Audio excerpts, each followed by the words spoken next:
best time to ask for a raise is right at the peak of some major accomplishment, either a big project that's been completed or some other boss or some coworker has sung your praises in a memo or things like that. So while you're on an upswing, while the company's successful, that's the best time to ask for a raise because everyone's happy, they're happy with your performance.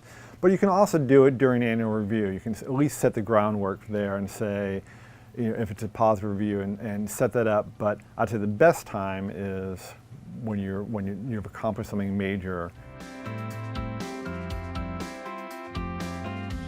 The process of asking for a raise is kind of interesting because if you're in a work environment, people, even though they're not supposed to know each other's salaries, often do.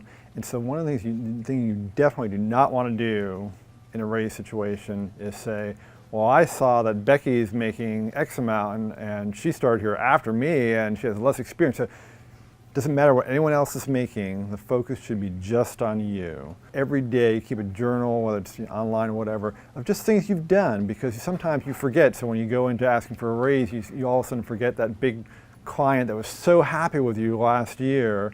And it'd be great to have that, maybe even have a little testimonial. Maybe the client sent a memo to you and you could use that and that. So you want to have evidence. The best way to ask for a raise is to have this evidence of coworkers and successful clients and projects, and then also have your salary research that you've done, should be continually doing even though you have the job, so you can use all this evidence to mount your case and say, this is why I deserve this raise.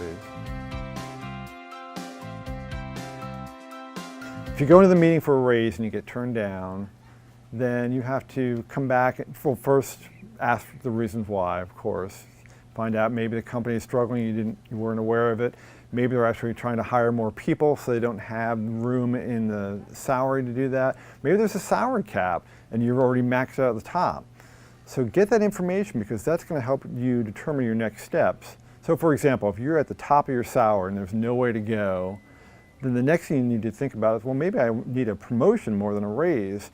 So then you have to come back and develop a plan, talking to your boss. Well, okay, if I can't get a raise, what's the next step for me in this process that I can get moved up the ladder to the next promotion? If the reason is the company is struggling, there's not much you can do there except to say, well, am I okay waiting for it?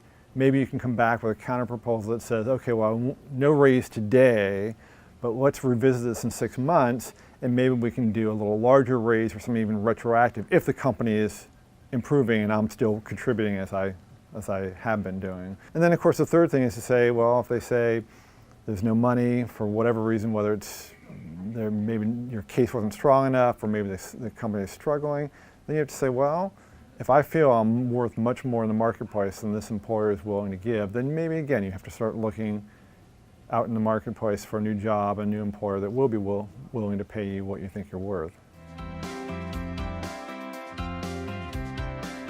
So if you didn't get a raise and you decide to go look for a new job and hey, congratulations, you got a new job, should you go back to your current employer and ask for a counter? And my answer is most of the time no, because even if they say, oh yes, we made a mistake, now we're going to give you that $10,000 raise or whatever it might be, why didn't you get it before? And the problem is with almost every job seeker I've talked to, every worker I've talked to, is that if they accept the offer from their current employer rather than taking the new job, within 6 months to a year, something happens. Sometimes the employee has been fired, or sometimes the employee realizes that sort of the seed has been poisoned, so to speak, and the workplace changes. So my advice most of the time is if you are so dissatisfied with your salary that you're looking for a new job and a new employer and you get that offer, take it. Don't look back. And even if you don't ask for it and the boss offers it to you, your current boss says, wait, we'll do it, we'll match it. Best advice is say thank you very much. Don't burn that bridge, but say thank you, but I'm taking the new offer and I'm leaving within 2 weeks or whatever the time frame is.